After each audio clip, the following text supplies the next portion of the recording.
Hey Taurus, come sit with me for a moment because what I'm about to share with you today is something that's been weighing on my spirit ever since I shuffled these cards.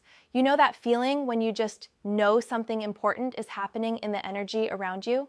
That's exactly what's coming through right now, and I need to be completely honest with you about what I'm seeing. Someone out there is losing sleep over you, like literally pacing back and forth, clenching their fists, trying to figure out how they let you become this powerful force in their life. And here's the thing that makes this whole situation so incredibly complex. They're carrying this massive resentment towards you, but at the same time, you've become their weakness. They don't want you to know that. They're doing everything in their power to hide just how much space you take up in their mind and heart. I pulled 10 cards for you today, and what came through was this incredibly layered story about someone who's fighting an internal war between their pride and their feelings. This isn't just about someone missing you or regretting their choices. This goes so much deeper than that. We're talking about someone who's genuinely struggling with the fact that despite everything they've tried to convince themselves of, despite all the walls they've built, despite all the anger they're holding onto, you still have this undeniable hold on them. Let me walk you through what the cards are revealing because this reading honestly gave me chills. The energy here is intense, it's raw, and it's incredibly revealing about what's happening behind the scenes in someone's mind and heart. And I think by the end of this, you're going to have such clarity about a situation that might have been confusing you. So I laid out the cards, took a deep breath, and the first card that came through was the Two of Pentacles. Now, when I see this card in a reading about someone's internal struggle with you, it immediately tells me that this person is juggling some seriously conflicting emotions. They're trying to balance their resentment with their attraction to you. They're attempting to manage their anger while simultaneously dealing with how much they actually care about you. Picture someone literally trying to hold two opposing forces at the same time.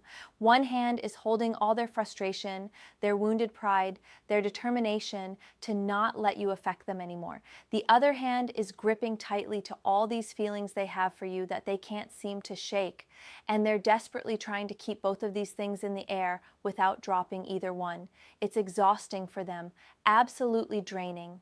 What's coming through really strongly here is that this person is putting on a performance for the outside world. They might be acting like they're completely fine, like they've moved on, like you don't matter to them anymore. But internally, they're in constant motion, constantly shifting their weight from one foot to the other, never finding solid ground. Every time they think they've convinced themselves that they're over whatever happened between you two, something reminds them of you and they're back to square one. The Two of Pentacles is also showing me that this person is trying to maintain some kind of equilibrium in their life, but you're the factor that keeps throwing everything off balance. They'll have days where they feel strong and certain about their position, and then they'll have moments where they catch themselves thinking about you, and it completely destabilizes them. This back and forth motion is creating so much internal tension because they can't commit fully to either being completely done with you or acknowledging how much you still mean to them. There's also this element of them trying to juggle their public image versus their private feelings. In front of others, they might be saying certain things about you or the situation, but when they're alone, when nobody's watching, their thoughts tell a completely different story. They're living in this constant state of duality, and it's taking a serious toll on their peace of mind.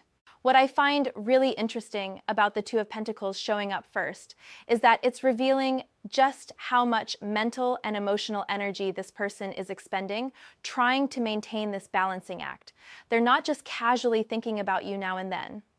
This is consuming them. They're actively working to keep these opposing forces in check, and the effort required to do that is significant. They're in perpetual motion, never resting, never settling, always adjusting and readjusting their stance. And here's what makes this even more complex. The Two of Pentacles suggests that this person knows they can't keep this up forever. Deep down, they're aware that eventually something has to give. They can't maintain this juggling act indefinitely, but they're terrified of what happens when they finally have to choose, when they have to commit to one side or the other, because choosing to let go of their resentment means admitting how much you matter, and choosing to let go of their feelings for you means accepting a loss that feels unbearable. Moving into the second card, I pulled the Devil, and honestly, Taurus, this one made everything click into place for me. The Devil card in this position is revealing something really profound about why this person is harboring such resentment toward you. They feel bound to you. They feel chained to their feelings for you. And nothing makes someone angrier than feeling like they don't have control over their own emotions. This person is experiencing what I can only describe as an intense internal captivity.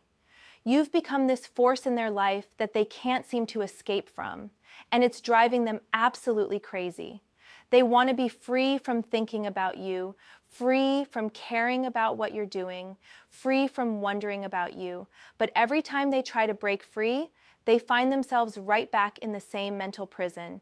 What the Devil is showing me is that this person has developed almost an obsessive quality to their thoughts about you. It's not healthy, and on some level, they know that. They're aware that the amount of mental space you occupy isn't normal for someone they claim to be over or angry at. But awareness doesn't equal freedom. Knowing they're trapped doesn't give them the key to escape. There's also this element of them battling their own desires and impulses when it comes to you. They might be fighting the urge to reach out, the urge to check up on you, the urge to find out what's happening in your life. Every time they resist these urges, it builds more resentment because they hate that they even have these urges in the first place. They're mad at themselves for wanting what they want, and they're projecting that anger onto you. The Devil card is also revealing that this person feels like you have some kind of power over them that they can't explain or rationalize. It's not like you're actively doing anything to them. You're just existing, living your life, probably not even thinking about them nearly as much as they're thinking about you. But in their mind, you've somehow managed to create these chains that bind them to you emotionally and mentally. What's really interesting is that the Devil often represents our shadow side, the parts of ourselves we don't want to acknowledge. This person is grappling with aspects of themselves that you've brought to the surface. Maybe you showed them vulnerability they didn't know they were capable of. Maybe you made them feel things they'd convinced themselves they'd never feel. Maybe you challenged their self-perception in ways that were uncomfortable, but also kind of awakening. And now they're trapped between who they were before they knew you and who they became because of knowing you. They can't go back to their old self because you've fundamentally changed something in them, but they also can't move forward into this new version of themselves because that would mean acknowledging the role you played in their transformation. So they're stuck, and that stuckness breeds resentment. The Devil is also speaking to the intensity of whatever attraction or connection exists here. This isn't casual. This isn't light. This is deep, primal, almost magnetic in nature. And that intensity is exactly what scares them. They've never experienced something this consuming, and it threatens their sense of control over their own life. They want to break free, but the chains are made of their own feelings, which makes escape seem impossible. The third card that came through is Death, and I know that might sound intense, but stay with me because what this is revealing is actually really important. Death in tarot isn't about physical endings. It's about transformation, about the death of old patterns, old versions of ourselves, old ways of being. And what's coming through here is that this person knows, deep in their core, that their connection to you represents the death of who they used to be. They're grieving. That's what the Death card is showing me. They're grieving the loss of their old self, the version of them that existed before you came into their life and shook everything up. And grief often manifests as anger. It's easier to be angry at you for changing them than it is to sit with the sadness of losing the person they thought they were. This person is in a state of transition whether they want to be or not. You've acted as a catalyst for change in their life, and transformation is rarely comfortable. It's messy and painful, and it requires letting go of things that feel safe and familiar. They resent you because you forced them into this process of evolution that they didn't ask for and aren't sure they wanted.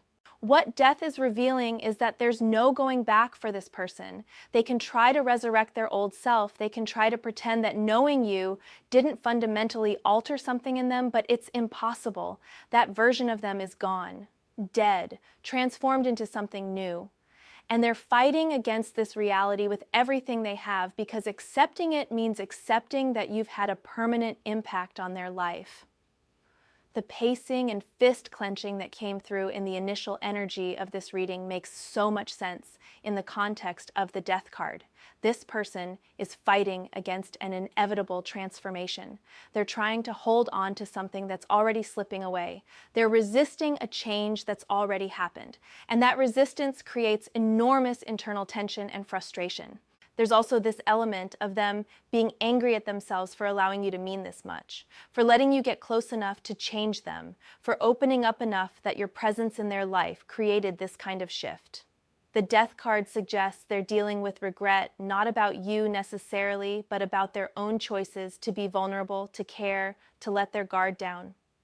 What's particularly powerful about death showing up in this reading is that it's indicating that no matter how much this person paces, no matter how tightly they clench their fists, no matter how much resentment they harbor, the transformation has already occurred. They've already changed.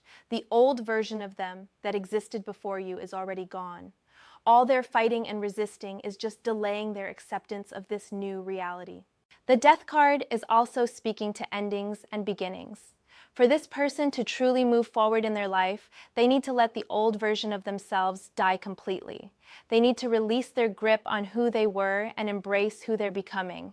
But that process requires acknowledging your role in their transformation, and that's the one thing their pride won't let them do. Now the fourth card, and this one honestly gave me goosebumps, is the Star. After the intensity and struggle of the previous cards, the Star emerges, and it's revealing something beautiful and heartbreaking at the same time. Deep beneath all that resentment, beneath all that anger, beneath all those tightly clenched fists, this person still holds hope when it comes to you. The Star is showing me that you represent something almost sacred to this person. You're their wish, their dream, their hope for something better or more meaningful. And that's precisely why they're so angry. Because hoping for something, wishing for something, dreaming about someone when you're trying to convince yourself you don't care, that creates such intense internal conflict. What's coming through really clearly is that you've touched something pure in this person's heart. The Star is one of the most spiritually significant cards in the deck, and its presence here suggests that whatever exists between you two goes beyond surface level attraction or casual connection. You've become symbolic of something they yearn for on a soul level. This person might be pacing and angry on the surface, but underneath all of that, they're wishing on stars for you. They're hoping for some kind of resolution or reunion or rekindling. They're dreaming about scenarios where things could be different, where the obstacles between you could dissolve, where they could allow themselves to fully embrace what they feel without all the complications. The Star is also revealing that you've inspired this person in ways they haven't fully acknowledged. You've shown them possibilities they didn't know existed. You've opened their eyes to a different way of feeling, of connecting, of being in relationship with another person. And now that they've glimpsed that possibility through you, everything else feels dim in comparison. What makes the Star particularly poignant in this reading is that it represents healing and renewal. On some level, this person knows that you could be healing for them, that allowing themselves to fully feel what they feel, to acknowledge your significance in their life, could actually be the path to their own emotional healing and growth. But their wounds and their pride are blocking them from reaching for that healing. The hope represented by the Star is what keeps them connected to you emotionally, even as they're trying to sever that connection. It's the thread that won't break no matter how hard they pull. Every time they think they've cut ties completely, this hope resurfaces and reminds them that what they feel for you is still alive, still flickering, still guiding them back to thoughts of you. There's also a vulnerability in the Star that this person finds terrifying. Hope requires opening yourself up to possible disappointment. Wishing for something means admitting you don't have it. Dreaming about someone means acknowledging they matter. And for someone who's trying to maintain an armor of resentment and anger, allowing that vulnerability feels like surrender. The fifth card is Judgment, and this is where the reading takes a really significant turn. Judgment is about awakening, about reckoning, about facing truths you've been avoiding. What's coming through here is that this person is approaching a moment of profound clarity regarding you and what you represent in their life. Judgment suggests that there's going to be a calling, a moment where this person can no longer ignore or deny what they truly feel. All the pacing, all the resentment, all the fighting against their own emotions is building toward a breakthrough moment where they're going to have to face the truth head on. They're going to have to answer for their own feelings, to themselves, if not to you. What this card is revealing is that the universe is calling this person to a higher level of understanding about the situation. They're being asked to rise above the pettiness of pride and ego and really look at what's happening here, to evaluate honestly whether their resentment is protecting them or imprisoning them, to judge their own actions and reactions with clarity. Judgment often appears when someone is ready for rebirth, for resurrection of something they thought was dead. And what's fascinating here is that this card is suggesting that all the internal struggle this person is experiencing is actually preparing them for a significant shift in perspective. They're being refined through this process, even though it's painful. There's an element of karma with the Judgment card as well. What this person has been putting out into the universe, the energy they've been carrying, the way they've been handling their feelings, all of this is coming back around for them to face. They're going to have to look at their own role in creating the situation they're currently trapped in. They can't just blame you or circumstances anymore. They're being called to take responsibility for their own emotional landscape. The Judgment card is also speaking to a decision point that's approaching. This person is going to have to make a choice. They can continue down the path of resentment and denial, or they can answer the call to something higher, something more authentic. They can keep clenching their fists and pacing, or they can open their hands and their heart and deal honestly with what they're feeling. What's really powerful about Judgment showing up here is that it suggests this person's awakening is inevitable. They can delay it, they can resist it, but ultimately they're going to have to face the truth. The cards are showing me that the energy is building toward a moment of reckoning where all their defenses are going to crack, and they're going to see clearly what's been obvious all along, that you're their weakness because you matter to them more than they've been willing to admit. The sixth card is the Queen of Wands, and this is showing me something really interesting about how this person perceives you. In their eyes, you embody the energy of the Queen of Wands. You're confident, magnetic, independent, and completely comfortable in your own power, and that intimidates them while simultaneously drawing them to you. The Queen of Wands is someone who knows their worth and doesn't apologize for it. She's passionate, creative, and exudes this natural charisma that makes people take notice. What's coming through is that this person sees these qualities in you, and it makes them feel both inadequate and completely captivated at the same time. Part of their resentment stems from feeling like they can't match your energy. The Queen of Wands represents someone who's fully stepped into their sovereignty, who's not diminishing themselves to make others comfortable, who's taking up space unapologetically, and this person is struggling with their own journey toward that kind of self-assurance, which makes your embodiment of these qualities both inspiring and frustrating for them. What the Queen of Wands is revealing is that you're not diminishing your light for anyone, and this person both respects and resents that about you. They wish they could affect you the way you affect them. They wish you seemed as thrown off balance by the connection as they are, but you're maintaining your center, your confidence, your forward momentum in life, and that makes them feel powerless. There's also this quality of the Queen of Wands being incredibly attractive, but also untouchable in certain ways. She has boundaries, she has standards, she has a clear sense of self that doesn't waver based on others' opinions or desires. This person is experiencing frustration because they can't manipulate or control the narrative when it comes to you. You're not playing the games they might be used to playing. The Queen of Wands in this reading is also speaking to your personal power and how threatening that is to someone who's feeling out of control in their own life. You're thriving, you're growing, you're moving forward with clarity and purpose. Meanwhile, they're stuck pacing and fighting with themselves. The contrast between your energy and theirs is stark, and it highlights their own stagnation in a way that's uncomfortable for them to face.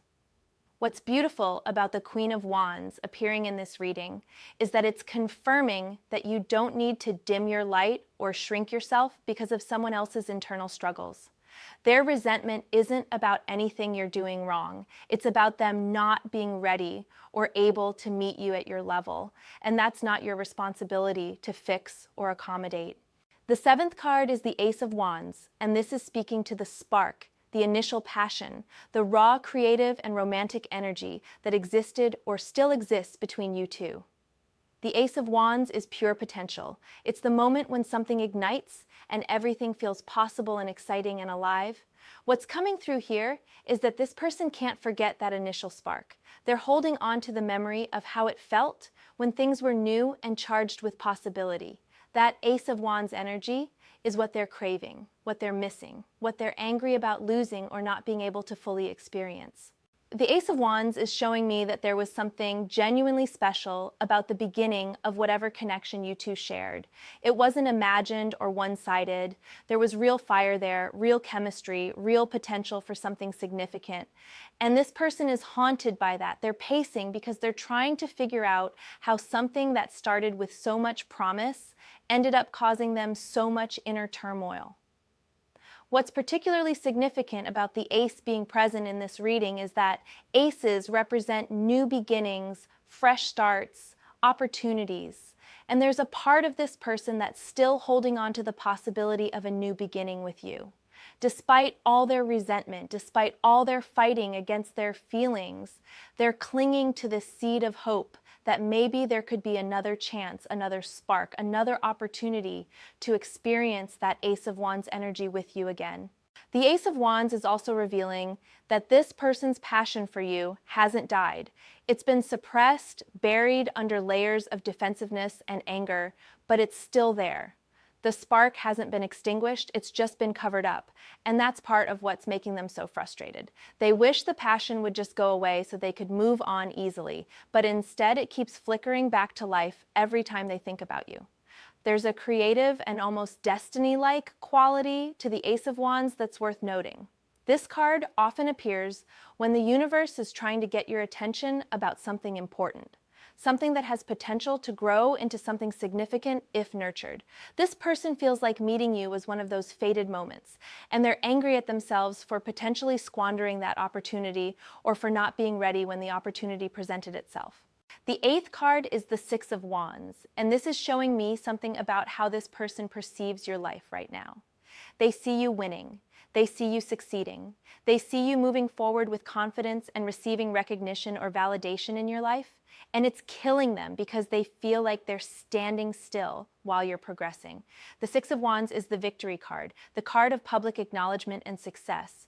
What's coming through is that this person is watching you thrive, either literally if they're keeping tabs on you through social media or mutuals, or figuratively in their imagination. And every victory you experience, every step forward you take, every sign of you doing well feels like a reminder of what they're missing out on. There's an element of jealousy wrapped up in the energy of the Six of Wands appearing here. This person wanted to be the one celebrating victories with you. They wanted to be part of your success story. They wanted to be the one you turned to when good things happened. But instead, they're on the outside looking in, watching you claim your wins without them. What's really interesting is that the Six of Wands is also speaking to how you're carrying yourself after whatever happened between you two. You're not falling apart. You're not publicly struggling. You're not giving them the satisfaction of seeing you broken or diminished. Instead, you're holding your head high, moving forward with grace, and that's both impressive and infuriating to them. The Six of Wands suggests that your ability to maintain your dignity and continue succeeding despite the complicated energy between you is actually increasing your value in their eyes. They're seeing you as even more desirable, even more impressive, even more of a loss because you're proving that you don't need them to thrive. You're doing just fine on your own, and that makes them want you even more, while simultaneously resenting you for not needing them. There's also this element of public perception with the Six of Wands. This person might be concerned about how they're perceived in relation to you. If others know about your connection, they might be worried about looking like the one who lost, the one who messed up, the one who let something good slip away. Their pride is tied up in this, and watching you succeed feels like public evidence of their own failure or poor choices. The ninth card is Knight of Cups, and this is revealing the romantic idealist within this person that they're trying so hard to suppress. The Knight of Cups is the dreamer, the romantic, the one who believes in love and connection on a deep emotional level. And what's coming through is that beneath all that resentment and those clenched fists, this person has a Knight of Cups heart. What this card is showing me is that this person approached you or thinks about you with genuine romantic intention and deep feeling. They're not as hardened or cynical as they're trying to appear. Inside, they're soft and idealistic when it comes to matters of the heart, especially when it comes to you. And that softness is exactly what they're trying to protect with all their defensive anger. The Knight of Cups is also speaking to proposals, offers, or gestures that might come in the future. This person is fighting an internal battle between their romantic impulses and their protective instincts. Part of them wants to ride in on that white horse, so to speak, and express their true feelings to you, but their fear of vulnerability and rejection keeps them pacing instead of acting. What's particularly touching about the Knight of Cups in this reading is that it reveals the depth of this person's feelings. This isn't superficial attraction. This isn't just physical chemistry. The Knight of Cups represents someone who's emotionally invested, who's capable of deep love and devotion, who sees the potential for something truly meaningful. This person has those feelings for you, and it terrifies them. The Knight of Cups can also indicate someone who gets lost in their fantasies and emotions. This person is probably playing out entire scenarios in their head about you, imagining conversations, visualizing different outcomes, replaying memories, and creating fictional futures. They're drowning in their own emotional landscape when it comes to you, and they resent that you have this power to consume their thoughts and dreams. There's a warning in the Knight of Cups too, though. This card can sometimes indicate someone who's more in love with the idea of love than with the reality of it.